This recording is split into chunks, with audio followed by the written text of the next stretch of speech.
5 this evening replaces flash flood warning. Once flooding caused by excessive rainfall is expected. Where a portion of West Tennessee, including the following counties: Carroll, Crockett, Dyer, Gibson, Haywood, Lauderdale, Madison, Lyon, Tipton, and Weakley. When until 6:15 p.m. Central Standard Time. Impacts: flooding of rivers, creeks, streams, and other low-lying and flood-prone locations is imminent or occurring. Additional details: at 12:25 p.m. Central Standard Time, Doppler radar indicated heavy rain due to thunderstorms. Flooding is ongoing or expected to begin shortly in the Warren area.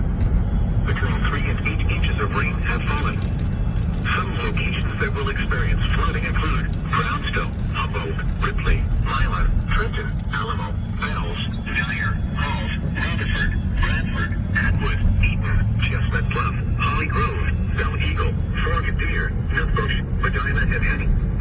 http://www.weather.gov/ Safety